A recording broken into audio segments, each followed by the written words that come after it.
Merci, Père, pour tout ce que tu vas faire ce soir. Nous nous disposons. Bénis ta parole. Bénis ton peuple. Bénis cet enseignement. Ouvre les esprits afin que nous comprenions les Écritures. J'ai ainsi prié et banni de ce lieu tout obstacle à l'Évangile. Amen. Amen. Nous acclamons le Seigneur.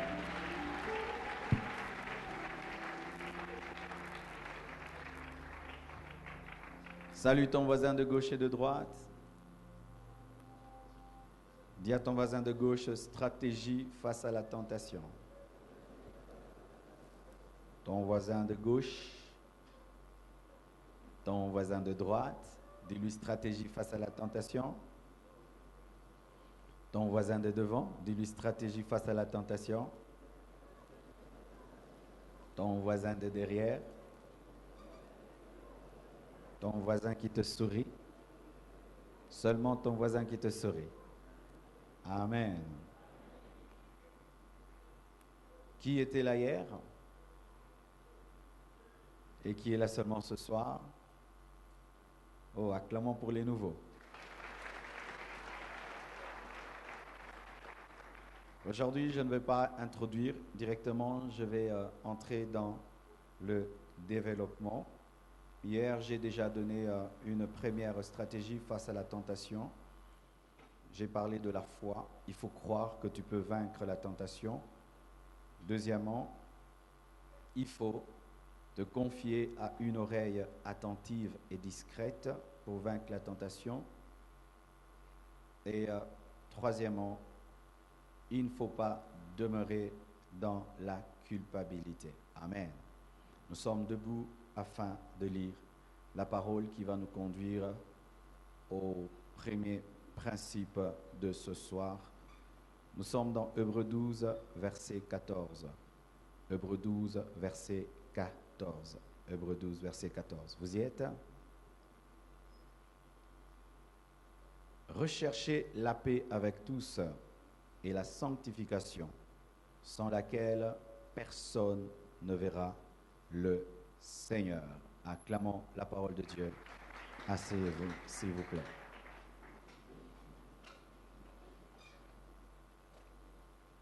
Voici un principe pour vaincre la tentation. Il ne faut jamais croire que tu es le chouchou de Dieu ou croire que tu as une alliance particulière avec Dieu qui te permet de faire ce que tu veux. Ne te permets jamais de croire que toi tu peux t'amuser avec le péché au nom de la grâce divine, que Dieu est dur avec les autres et il est tolérant avec toi parce que tu t'es converti de manière spéciale, parce que quand tu pries, tu sens des choses spéciales, parce que tu entends la voix de Dieu de manière spéciale, parce que Dieu t'utilise spécialement. Hébreux 12, verset 14 nous confirme cela. La Bible dit, recherchez la paix avec tous et la sanctification sans laquelle personne, on ne dit pas sans laquelle certains, mais on dit sans laquelle personne ne verra le Seigneur. Et quand la Bible dit personne, c'est personne. Personne en ce lieu. Personne en ce lieu ne verra le Seigneur sans la sanctification. Qui que tu sois, quoi que tu fasses, si tu ne te sanctifies pas, tu ne verras pas le Seigneur. Et la Bible est riche d'exemples des personnes qui étaient, entre guillemets, extraordinaires, mais qui ont été sous le jugement de Dieu lorsqu'elles avaient perdu leur sanctification. David, un homme merveilleux, un homme puissant, il a vaincu Goliath, il a déchiré le lion, il a vaincu plutôt le lion, l'ours, l'homme selon le cœur de Dieu. Mais lorsque David, qui chantait des psaumes extraordinaires, a pris la femme d'autrui et est tombé dans l'adultère, le jugement de Dieu s'est abattu sur sa vie. Moïse, le grand, qui a vu le buisson ardent, qui a reçu les 10 commandements de Dieu, qui a ouvert en deux la mer Rouge, qui a frappé la plus grande, la plus puissante nation de son temps, de 10 plaies. Ce Moïse, lorsque, au lieu de parler au rocher, il a frappé le rocher, même s'il était Moïse, Dieu lui a dit, tu n'entreras pas.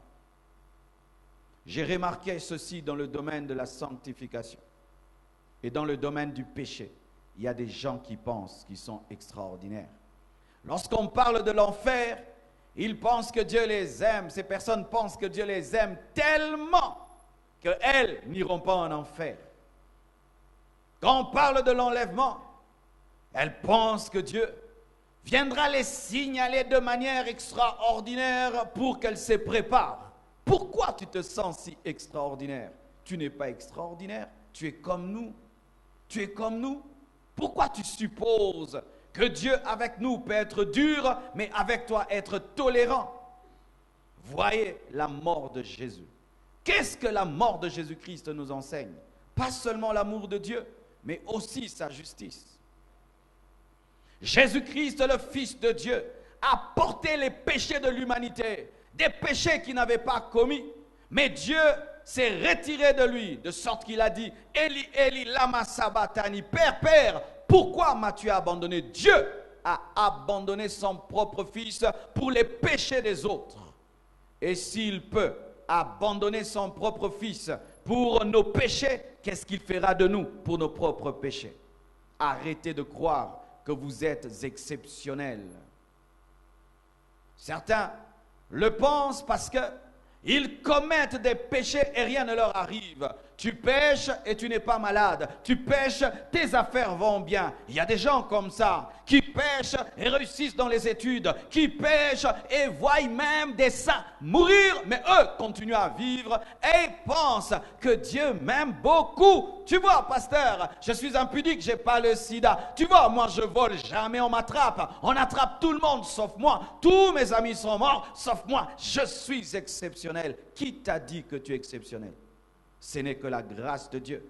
Mais sache que plus Dieu donne, plus Dieu est dur. Ne pensez jamais être les chouchous de Dieu. Ou Dieu te dit, fais attention. Évite des mauvaises compagnies. Tu seras influencé. Non, moi je suis extraordinaire. Dieu ne peut pas m'abandonner. Je peux me permettre des choses et rien ne m'arrivera. Bien-aimé, Dieu n'a pas de chouchou. Dieu est derrière sa parole. Si tu veux être l'ami de Dieu, tu dois obéir à sa parole. Il n'y a pas une amitié avec Dieu en dehors de la parole. Il n'y a pas une amitié avec Dieu en dehors de la parole. Certains veulent même avoir leur propre Bible remplie de tolérance et de compréhension. Aujourd'hui, on vient de m'envoyer sur Internet dans une église américaine. On est en train de bénir 2 femmes. Dans l'église. Pas à la mairie, non, à l'église. Pourquoi? Les Américains pensent qu'ils sont un peuple extraordinaire, qui peuvent commencer à corriger la Bible comme ils veulent, et comme c'est la nation la plus puissante du monde, ils commettent l'homosexualité, des péchés, ils sont toujours la plus puissante nation du monde, le jugement ne tombe pas sur eux, et nous prions, nous jeûnons, et il y a des guerres et des guerres, mais eux s'enlisent dans le mal et rien n'arrive, et ils continuent à inventer des péchés sur des péchés, pensant qu'ils sont spéciaux, alors qu'ils ne sont pas spéciaux. Un grand jugement de Dieu s'abattra sur les États-Unis. Mon frère, ma soeur, toi qui vis une vie de péché, aucun malheur ne t'arrive. Toi qui mènes une vie de péché et personne ne t'attrape. Fais attention, frère. J'ai connu des hommes comme toi qui pensaient être spéciaux. Et lorsque Dieu leur parlait de manière indirecte dans un culte comme celui-ci, et qu'une prédication générale était donnée, parlons de leurs péchés, mais tant qu'on ne précisait pas leur nom. Ces personnes pensaient que Dieu ne voyait pas et que Dieu tolérait leur vie de péché, jusqu'à ce qu'un jour un scandale arrive un scandale qui a sali leur réputation, qui les a détruits, anéantis, et aujourd'hui, elles sont incapables de se révéler. Bien-aimés frères, sœurs, lorsque Dieu te parle de manière générale et que tu penses te jouer de lui, il te châtiera parce qu'il t'aime. Il va t'humilier, il va te briser de manière publique, et ainsi tu sauras que Dieu n'a pas de chouchou. Et nous, chers serviteurs de Dieu, il nous arrive de tomber dans ce piège. Vous savez pourquoi? Parce que nous nous tenons devant. Et les gens nous regardent. Et nous ouvrons la Bible. Et puis nous commençons à parler. Et comment nous faisons? Vous. Et nous pensons que la Bible, c'est pour les fidèles. Nous sommes exemptés. Archi faux. La Bible interdit qu'il y ait beaucoup d'enseignants, car les enseignants seront jugés plus sévèrement. Hommes de Dieu, nous ne sommes pas spéciaux. Il n'y a pas un Dieu des fidèles, un Dieu des pasteurs. Il n'y a pas un Dieu des prédicateurs, un Dieu des choristes. C'est le même Dieu qui nous jugera au dernier jour. Le niveau de ton onction ne te permet pas de pécher. Comme je vois maintenant de plus en plus, parce qu'il fait des miracles, parce qu'il a l'onction, parce qu'il prophétise, il peut se permettre de pécher. Faites attention. Dieu peut t'utiliser sans être d'accord avec toi. Être utilisé par Dieu n'est pas toujours le signe d'être en communion avec lui. Samson venait de coucher avec une prostituée, il a fait un miracle.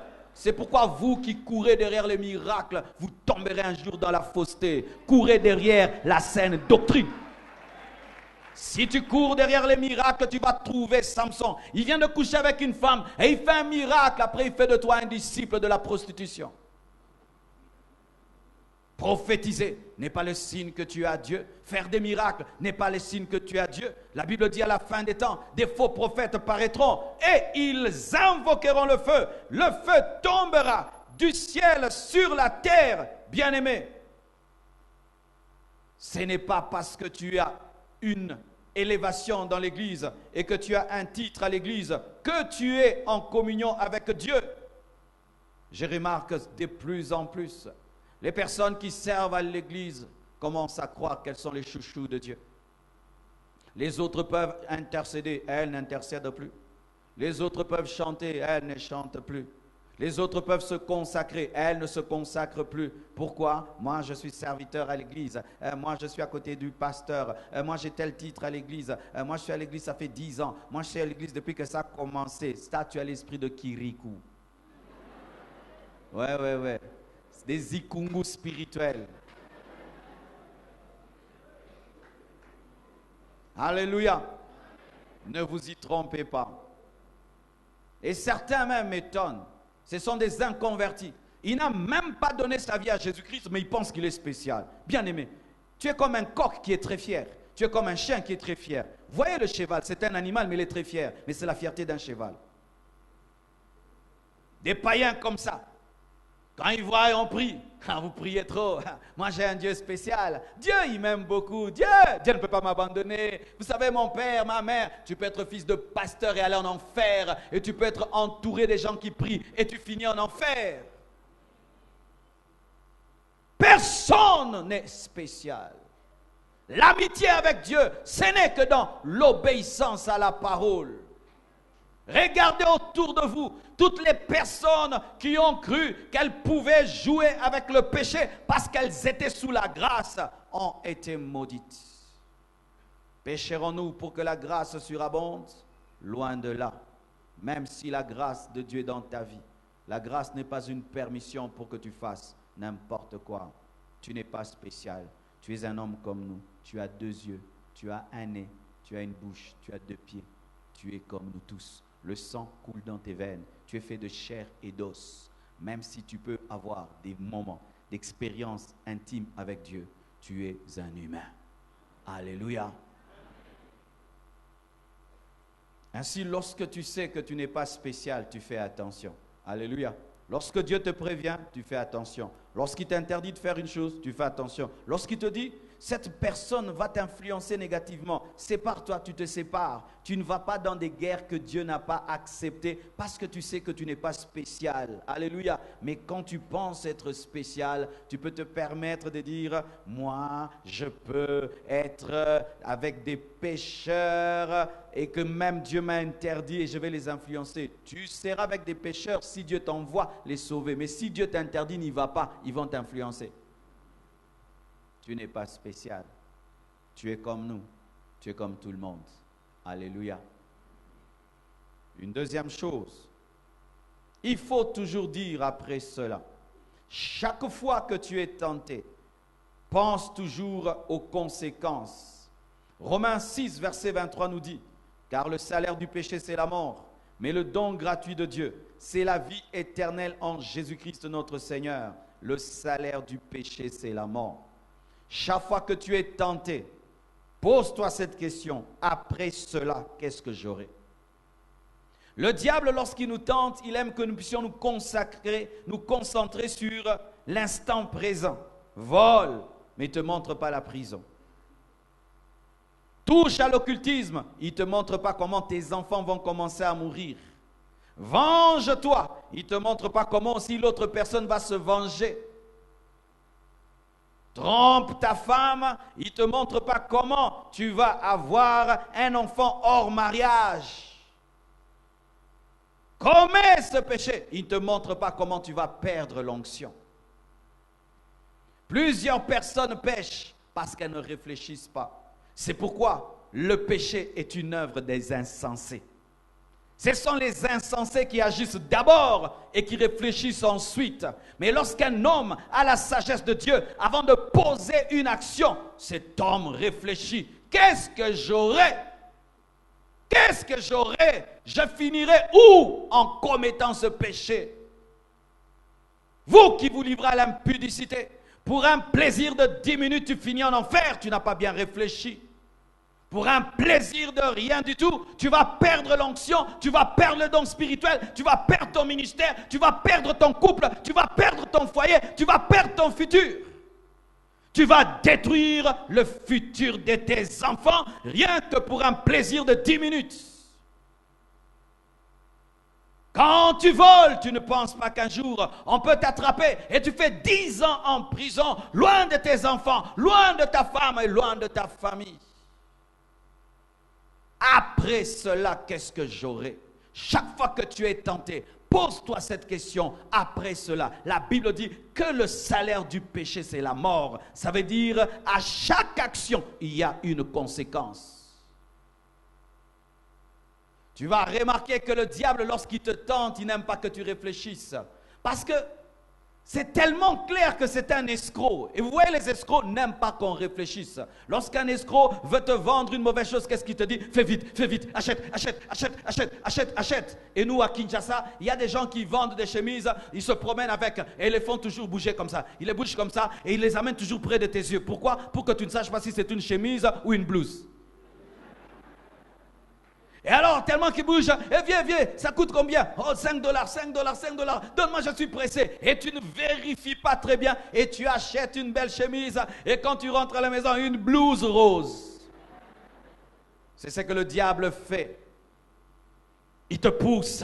Tu ne réfléchis plus. Toute la parole que tu connais, tu la mets de côté. Quand le Saint-Esprit commence à te parler, tu ne veux plus écouter. Lorsqu'on veut te donner des conseils, tu ne veux plus écouter. Je dois faire, je dois. Pourquoi tu veux acheter une blouse? Si tu réfléchissais, et si tu avais réfléchi, je t'assure que tu n'allais jamais tomber. Une jeune fille qui réfléchit bien, lorsqu'un jeune homme la tente, ne tombera pas. Ma sœur, un homme qui te tente, après qu'il ait couché avec toi, il ne garde aucune trace, mais toi tu perds ta virginité. Une femme qui est intelligente va refuser. Toi tu n'auras aucune trace, mais moi j'aurai une trace. Un homme, il peut avoir fait la vie et la vie avec 10 femmes connues dans tout Goma comme un impudique. Le jour qu'il se convertit, il s'est converti. Mais quand tu es connu comme une prostituée dans tout Goma, quand tu te convertis, il faut qu'un kamikaze vienne t'épouser. Vrai ou faux? Est-ce que je mens? Vous me regardez comme si je mens. Est-ce que je mens? Une femme doit réfléchir plus qu'un homme. Mais toi, tu es courageuse comme les garçons. On va, on va, on va, on va. Qui va attraper la grossesse? C'est l'homme. Qui aura un gros ventre pendant 9 mois? C'est l'homme. Qui va cracher? Qui va avoir un gros nez? Un masque de visage, je ne sais pas, un masque de quoi? Qui va avoir tout ça? C'est toi, mais on va, on va, on va. Que Dieu te donne la sagesse et l'intelligence. Que Dieu te donne la sagesse et l'intelligence. Lorsque tu t'enivres, tu n'as qu'à réfléchir. Cette bouteille d'alcool, qu'est-ce qu'elle me donne? Elle me donne que la maladie. Elle m'empêche de réfléchir. Je préfère boire de l'eau et économiser mon argent. Si tu pouvais réfléchir, tu ne commettrais pas le péché. Tu ne commettrais pas le péché. La sagesse sanctifie. Les hommes qui pêchent sont des insensés. C'est pourquoi je dis ceci. Tu peux avoir des diplômes comme tu veux, être licencié. Mais si tu ne vis pas dans la crainte de Dieu, tu n'es même pas la maternelle. Car la crainte de Dieu, c'est le commencement de la sagesse. Oui, mon frère, tu peux être licencié en droit, mais tu es impudique, tu n'es même pas la maternelle. Parce que tes licences ne te permettent pas de comprendre que l'impudicité est une bêtise. Alléluia. Oui, et c'est très étonné de voir un grand médecin, moi je suis médecin de l'hôpital général, mais tu fumes la cigarette. Tu ne comprends pas que ça détruit tes poumons, tu n'es même pas à la maternelle.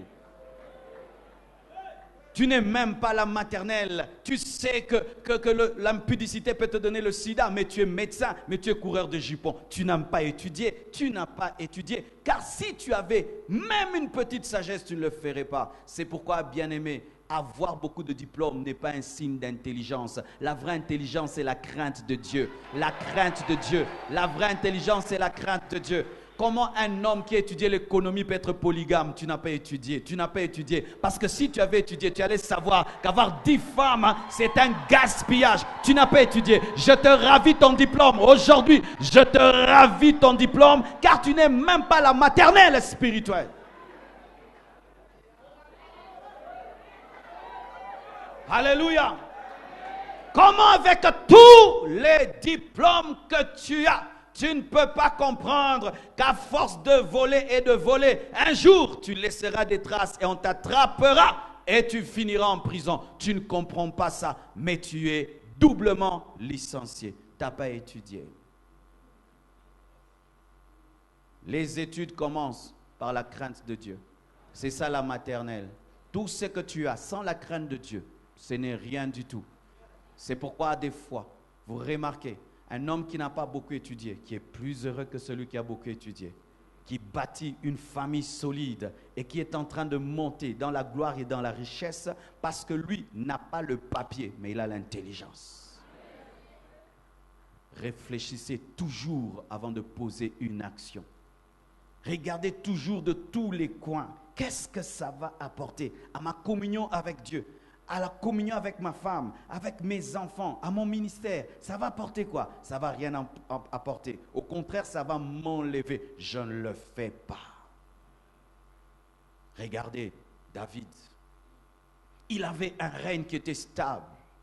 Il dominait sur tout Israël. Il avait des victoires. Et un jour, il décide de rester à la maison alors que toute l'armée d'Israël va en guerre. Et là, il reste, il regarde Bathsheba en train de se laver et il décide de prendre la femme d'autrui sans réfléchir.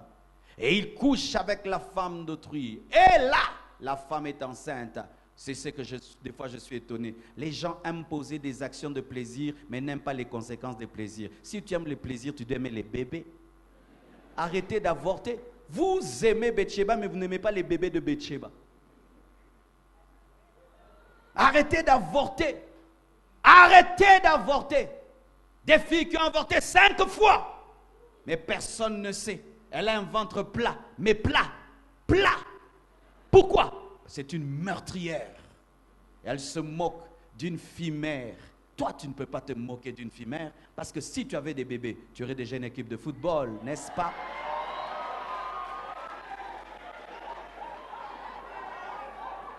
Oui, tu te moques. Eh, angalia ulu, na mtoto mwingine. Kama ulizala bote. Ulikuwa bana, batoto combien? 12 tribus d'Israël. Je respecte une fille qui accepte d'enfanter au lieu de tuer. Qu'une fille qui avorte pour paraître être sainte.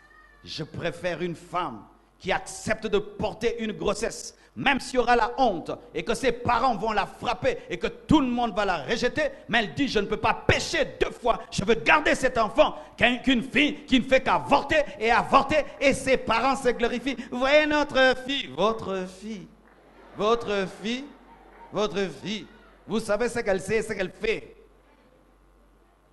Les parents, je vous parlerai samedi, car plusieurs parents, vous avez un problème.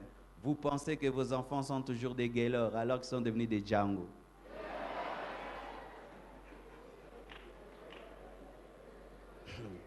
En notre temps, les parents nous disaient aller dormir. En ce temps-ci, les enfants disent aux parents, vous n'allez pas dormir. Vrai ou faux? Et quand vous dormez, ils regardent quoi? Ils connaissent quoi? Si tu pouvais savoir ce que tes enfants savent, tu vas t'évanouir. Un jour, un ami pasteur est allé, il est en Allemagne. Il a donné cours et puis il a vu des enfants blancs qui étaient dans un coin en train de regarder un téléphone. Et ravi ce téléphone, il trouve ces enfants-là en train de regarder des films pornographiques. Ils avaient l'âge de ces enfants. Il a dit, oh, mais si ces enfants peuvent regarder ces choses, ben, je vais vérifier à la maison. Et quand seulement il arrive à la maison, il dit à ses enfants, donnez-moi vos téléphones. Les enfants ont fui. Ils ont fui. Dans la salle de bain, ils ont fait 30 minutes en train d'effacer et d'effacer et d'effacer. Et ils sont sortis en transpirant pour lui rendre. David n'a pas réfléchi. Il regarde Bathsheba, il couche avec elle et cette femme est enceinte. Cette femme veut lui dire, je suis enceinte. Il veut maintenant cacher. Il veut maintenant cacher son forfait. Et qu'est-ce qu'il fait? Il tue Uri. Et lorsqu'il pêche, personne ne voit. Le problème des gens qui pêchent, vous regardez à droite et à gauche, vous oubliez de regarder en haut. Vous regardez à gauche, vous regardez à droite. Le pasteur n'est pas là, le pasteur n'est pas là, personne ne voit. Bien-aimé, lorsque vous voulez pêcher, allez dans un endroit où Dieu ne vous verra jamais. Ça, je te donne un secret, mon frère. Si tu veux pécher, va à un endroit où Dieu ne te verra pas. Va dans un hôtel où Dieu ne te verra pas. Va dans une boîte de nuit où Dieu ne te verra pas. Dans un pays où Dieu ne te verra pas. Si tu trouves ce pays-là, cet endroit-là, pêche. Et il pensait que personne ne le voyait. Il tue Uri. Il couche avec la femme d'autrui. Et le prophète Nathan vient dans sa maison. Que Dieu nous donne des prophètes Nathan, des gens qui parlent de la part de Dieu et qui n'ont pas peur, pas pour les offrandes, pas pour l'argent, mais pour sauver les âmes. Que Dieu suscite des vrais prophètes. Nous sommes fatigués des prophètes qui nous prophétisent les mariages et les voyages et les démons. Parle-nous de l'adultère, parle-nous de la sainteté, parle-nous de la pureté. Prophète, je te défie. Si tu es prophète, donne des prophéties qui peuvent faire qu'on puisse te tabasser. Prophètes, vous prophétisez trop les bonbons et trop les biscuits. Trop de bonbons. Dieu est avec toi. Dieu est avec toi. Mais il entre dans la maison d'un roi. Pourquoi tu as pris la femme d'autrui? Tu dis c'est un roi, il peut te tuer. C'est ça être serviteur de Dieu. Nous ne servons pas Dieu pour vos offrandes, ni pour vos amens, ni vos alléluia, ni pour que vous puissiez venir nombreux, mais pour seulement dire la vérité de Dieu. Et lui, lorsqu'il péchait, il a cru que Dieu ne voyait pas, alors que Dieu voyait tout. Et il envoie son serviteur Nathan. Et Nathan lui parle. Et qu'est-ce qui arrive dans la maison de David? Tout allait bien avant ce petit plaisir avec Bathsheba. Est-ce que même il avait besoin de Bathsheba? Est-ce qu'il en avait besoin de Bathsheba? Certaines choses que tu fais, est-ce que même tu en as besoin, mon frère? Est-ce que tu en as besoin, ma soeur? Tout allait bien et il perturbe sa vie, rien que pour un petit plaisir. Sa maison était en paix, son règne était enraciné et établi. Voilà maintenant qu'un mauvais esprit entre dans la maison. Chers parents, lorsque vous péchez, vous ouvrez la porte du diable dans la vie de vos enfants qui ne connaissent pas Dieu. L'inceste entre dans la maison. Amnon commence à regarder bizarrement sa demi-sœur. Avant, il l'a considérée comme sa sœur. Tout d'un coup, après l'adultère de son père et le meurtre de son père, son regard sur sa sœur change et il viole sa sœur. Absalom décide de venger le viol de sa sœur et tue Amnon. Le meurtre entre dans la maison de David. David commence à pleurer.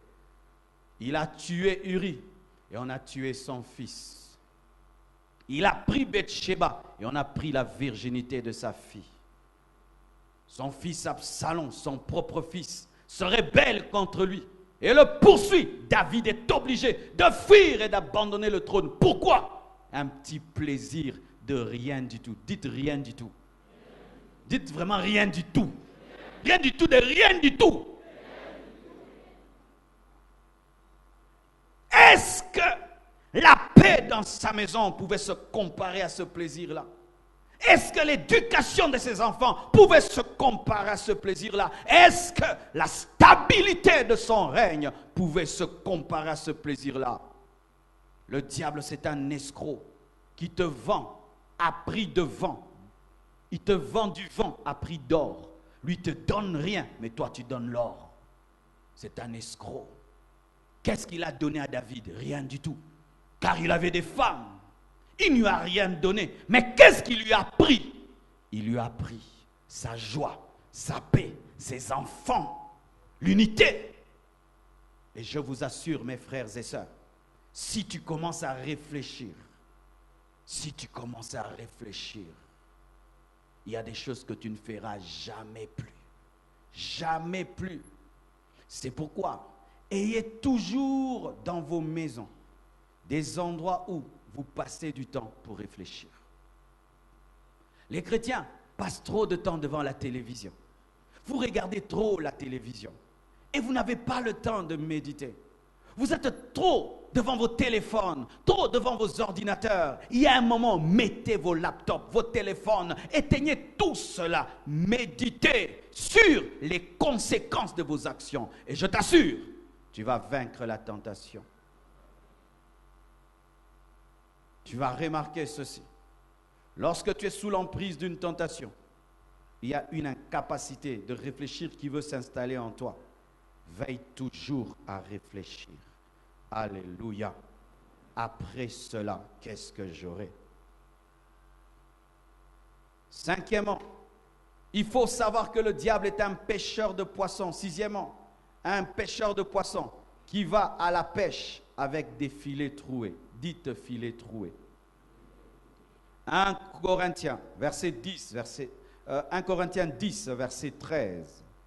Aucune tentation ne vous est survenue qui n'était humaine, et Dieu qui est fidèle ne permettra pas que vous soyez tentés au-delà de vos forces, mais avec la tentation, il préparera aussi le moyen d'en sortir afin que vous puissiez la supporter. Alléluia.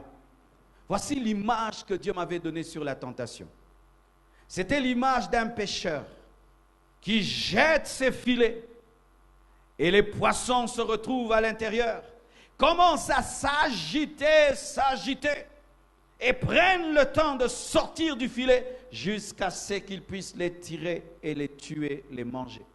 Mais parmi les poissons, il y a un poisson qui n'était pas agité. Lorsque le filet était jeté, lui ne faisait que scruter le filet, recherchant un trou, et a trouvé un trou et s'est échappé. Et Dieu m'a dit que le diable, c'est un pêcheur de poissons qui a des filets troués. Il n'y a aucune stratégie du diable qui est parfaite.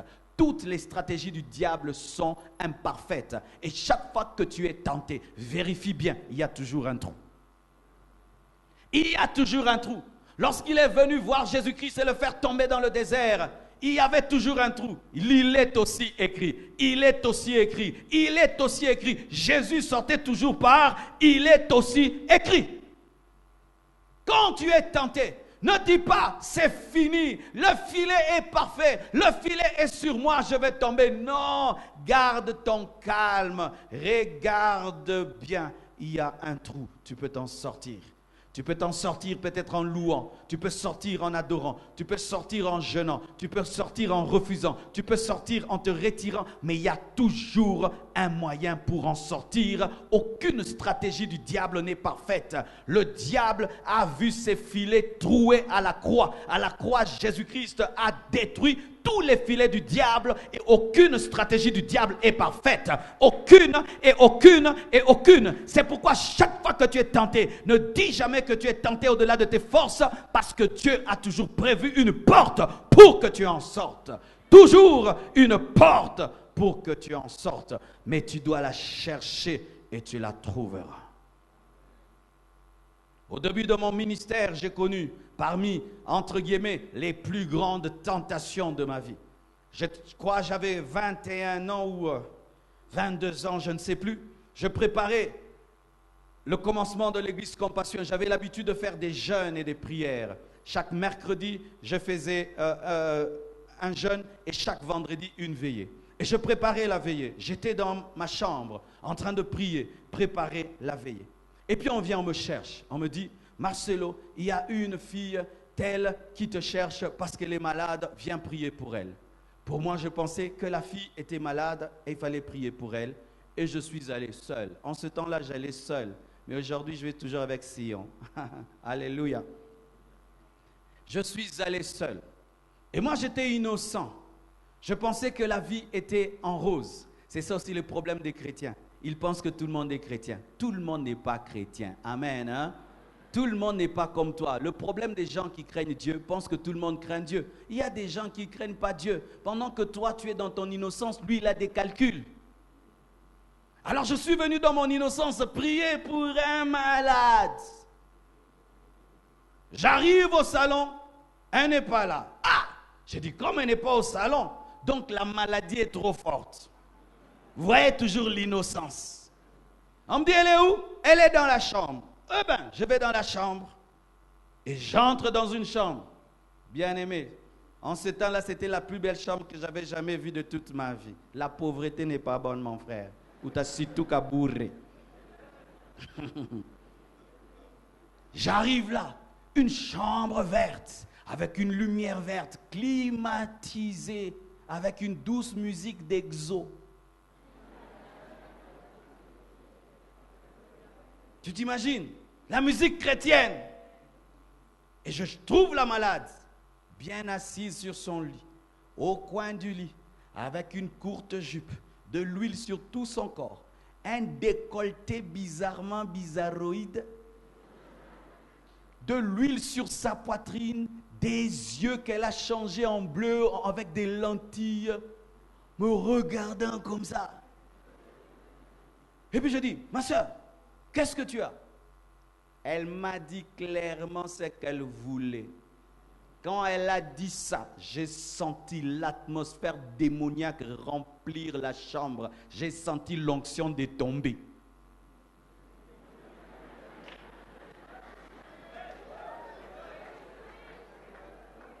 Le filet était jeté. Mais il y avait un trou. Quel était le trou? Dieu m'a dit, fâche-toi. J'ai dit, mais je ne suis pas fâché. Crée la colère. Je me suis fâché. Hey, tu veux faire tomber l'homme de Dieu? Agenouille-toi. J'ai pris autorité sur elle. Pourquoi? Elle était grande de taille, costaud. Donc si elle m'avait tenu, j'ai dit, agenouille-toi. Elle s'est agenouillée. Ferme les yeux. Ferme les yeux. Commence à prier. Au nom de Jésus, je sers des démons. Je reculais, j'ai ouvert la porte. J'ai fui. Je l'ai laissé en train d'attendre une délivrance. La Bible dit fuyez l'impudie. La Bible ne dit pas résister. La Bible dit fuyez l'impudie. La Bible ne dit pas résister. La Bible dit fuyez l'impudicité. J'ai fui, je suis sorti. Je n'ai salué personne. Je suis allé à la veillée. Elle est restée là. Je ne sais pas quand est-ce qu'elle a compris que le délivreur était parti. Et quelque temps après, je la rencontre en cours de route. Elle me dit, pasteur, tu as abandonné la brebis. J'ai dit, toi, tu n'es pas une brebis, tu es une louve, tu veux manger les bergers. Va toute seule en enfer. Vas-y et vas-y toute seule. Mais certains, s'ils se retrouvent dans cette situation, Mungu, unaniacha, tentation nguvu hivi, haiko ya nguvu. Il y a une porte de sortie. Il y a une porte de sortie. Il y a une porte de sortie. Il y a une porte de sortie. Regarde bien, le filet est troué et tu peux sortir. Il n'y a pas de forte tentation. Ça n'existe pas. Ça n'existe pas. Ça n'existe pas. Il n'y a que des personnes qui refusent d'utiliser la force que Dieu leur donne. Alléluia. C'est-à-dire que tu vois la porte de sortie, mais toi-même tu la fermes. Et je tombe aujourd'hui. Je vais demander pardon. Si j'avais osé ce jour-là tomber, Dieu pardonne toujours, mais je n'aurais pas le ministère que j'ai aujourd'hui. C'était quand j'étais en train de préparer la sortie du ministère. Elle allait me prendre toute l'onction. J'allais commencer le ministère, pardonner mes vides.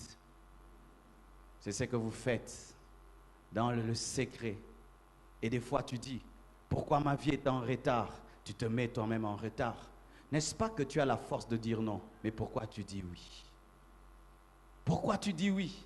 Dieu t'a déjà montré comment tu peux sortir de cette tentation. Certains, il faut seulement éteindre le téléphone, vrai ou faux. Il faut bloquer leur numéro, vrai ou faux. Il faut les enlever du répertoire, vrai ou faux. Il faut les bloquer totalement, vrai ou faux.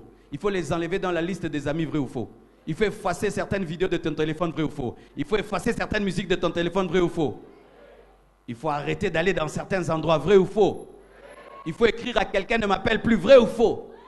Pourquoi tu le sais, tu ne le fais pas? Pourquoi tu ne le fais pas?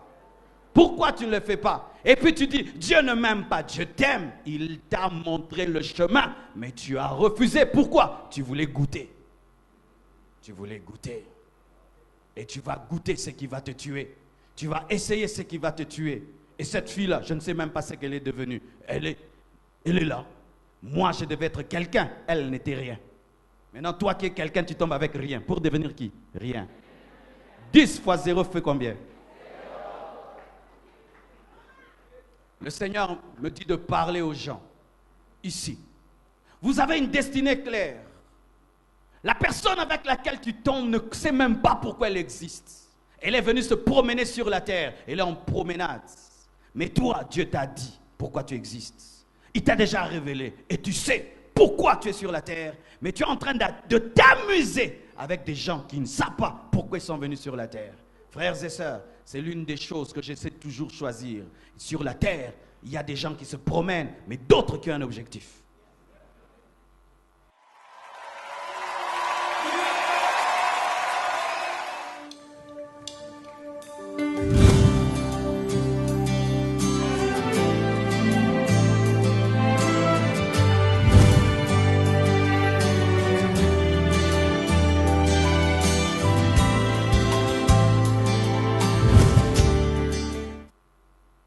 Jeune fille, tu sais que toi, tu seras une grande politicienne, n'est-ce pas que tu le sais? Mais voilà que tu es en train de sortir avec n'importe qui et demain tu deviens député. Député, tout ton corps est sur Internet. N'avez-vous pas vu ça aux États-Unis? Elle devient première dame, après tout son corps est sur Internet. Elle ne savait pas qu'elle deviendrait première dame. Frères et sœurs, je ne te prêche pas des choses que j'ai entendues. Je te prêche ma vie. Ces choses me permettent de tenir debout, de rester près de Dieu tous les jours de ma vie. Vous qui côtoyez des personnes qui ne comprennent rien à leur vie, des hommes, animaux, mais toi, tu es spirituel et tu pêches avec de telles personnes. Mais ces personnes, les jours qu'elles vont découvrir pourquoi elles existent, vont te parler durement. Toi qui connaissais la vérité, comment tu nous laissais dans une telle situation?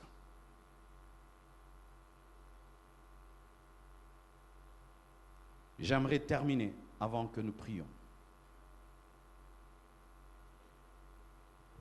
Voici une autre chose. Il faut te fixer des bons modèles. Dites bons modèles.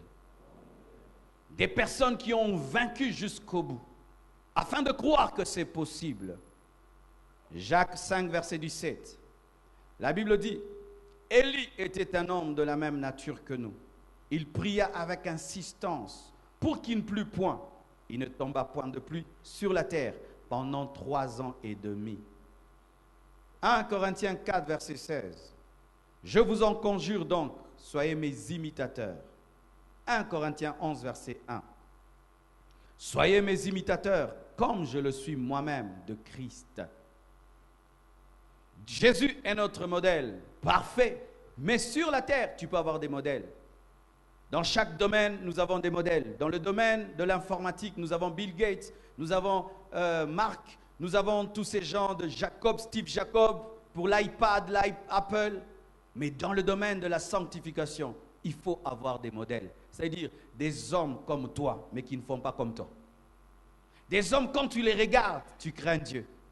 Quand tu vois comment ils mènent leur vie, tu te dis, mais s'il peut le faire, moi aussi. Ayez des modèles. Ayez des personnes qui vous inspirent. Regardez à elles. Et chaque fois que tu veux pécher, tu te dis, est-ce que tel frère, tel homme de Dieu, dans ce cas-ci, pouvait faire ça? Il n'allait pas le faire. Moi aussi, je ne le fais pas. C'est pourquoi, mes frères, nous devons garder nos modèles. Lorsque vous avez un homme de Dieu dans votre église qui craint Dieu, vous devez l'aider à craindre Dieu. Vous ne devez pas travailler à le distraire. Des maladies que nous avons chez nous, les Congolais. Quand nous avons des trésors, nous avons des richesses en termes d'hommes, nous devons les protéger. Parce que quand tu deviens découragé dans ta marche avec Dieu, tu as besoin de voir un Congolais comme toi qui fait des choses que tu ne fais pas. Et ainsi tu peux dire, s'il peut le faire, je peux le faire. J'ai toujours béni Dieu d'avoir rencontré l'homme de Dieu Jacques-André Vernon. J'étais dans l'église de Réveil, où on nous prêchait beaucoup les miracles, les prodiges, l'onction, les charismes. Mais je sentais au-dedans de moi que je devais équilibrer mon ministère par le caractère. Et j'ai commencé à côtoyer à la fois mon église et côtoyer la borne. C'est là que j'écoutais le message du pasteur Vernon. Et je sentais qu'il dégageait une telle discipline. Je sentais que ce qu'il prêchait, il le vivait. Et mon esprit me disait, fais de cet homme ton modèle. Et cet homme de Dieu est venu dans ce pays. Il a servi Dieu. Ayant l'une des plus grandes églises de notre nation, jamais n'est tombé dans le culte de la personnalité. Jamais n'est tombé dans une fausse doctrine. Jamais n'est tombé dans l'adultère. Jamais n'a pris l'argent d'autrui. Jusqu'à sa mort, il est mort avec l'évangile dans sa bouche.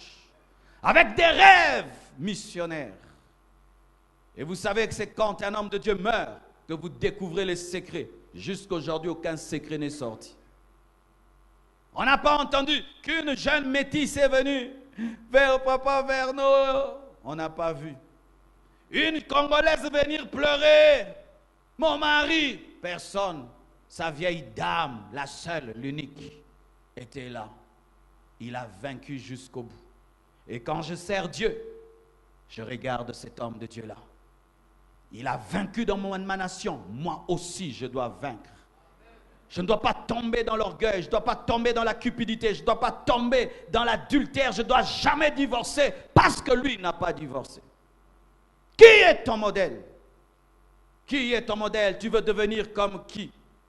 Un jour, j'étais étonné.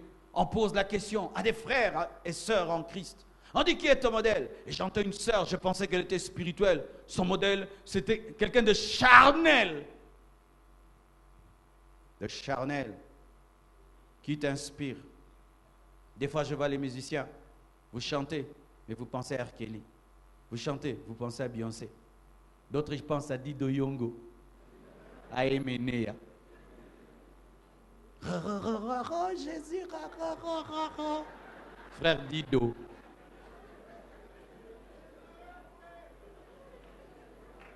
Ils font des featuring en train de se regarder. Oh, mes femmes. Jésus. Ça, c'est quoi ça, vous faites? Toi, tu es un homme, moi, je suis une femme. On chante pour Jésus, on se regarde dans les yeux. Qu'est-ce que Dieu a fait? Regardez Dieu, regarde en haut. Regardez. Oh, Jésus. Vous amenez le monde dans l'église. Et quand un chrétien a des modèles charnels, vous allez voir, il n'aura pas une vie de spiritualité élevée. Quand on t'appelle, quelle sonnerie il y a dans ton téléphone? Une musique mondaine.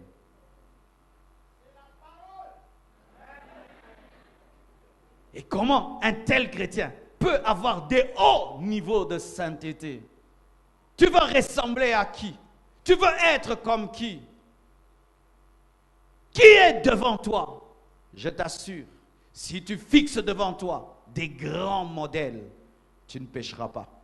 Parce que chaque fois que tu voudras te comporter avec médiocrité, rien que penser à ces modèles va t'arrêter. Des hommes de la même nature que moi ont vaincu, je vaincrai aussi. Si Jacques-André Vernon a vaincu, je vaincrai. Il n'avait pas un autre Saint-Esprit, un autre Jésus. Le même Jésus que moi aussi dans ce pays, je vaincrai. Il n'a pas vaincu parce qu'il était blanc, parce qu'il y a des blancs aussi qui viennent dans notre pays qui échouent. Il était attaché à Jésus. Il aimait Jésus de tout son cœur. Il priait tous les jours. Il méditait la parole de Dieu comme un enfant. Il aimait Dieu comme un enfant. Et si je marche comme lui, je vaincrai comme lui. Qui est ton modèle? Bien-aimé, je m'arrête là. Et j'aimerais que tu réfléchisses un tout petit peu. Aujourd'hui, je vais prier pour toutes les personnes qui chutent devant le même péché. De sorte que vous avez perdu la foi. La foi que Dieu peut vous libérer. La foi que Dieu peut vous en faire sortir. N'ayez pas honte. Ici, c'est l'hôpital de Dieu. Si tu t'humilies devant Dieu, aujourd'hui même, tu seras libéré de ce péché. Je t'assure, il y a de la puissance de l'Esprit derrière ce message. Que Dieu vous bénisse abondamment.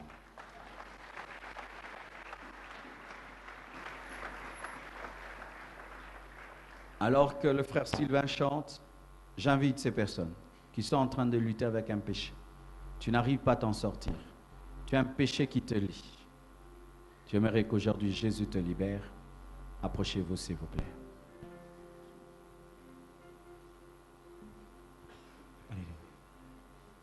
Où irai-je? Que ferai-je sans toi? Où irai-je? Que ferai-je sans toi? Que sera mon histoire si on m'enlevait Jésus? Si c'était à refaire, moi je choisirais Jésus. Si c'était à refaire, moi je choisirais Jésus. Où irai-je? Que ferai-je Alléluia. sans toi? Je le sais, Seigneur. Où irai-je?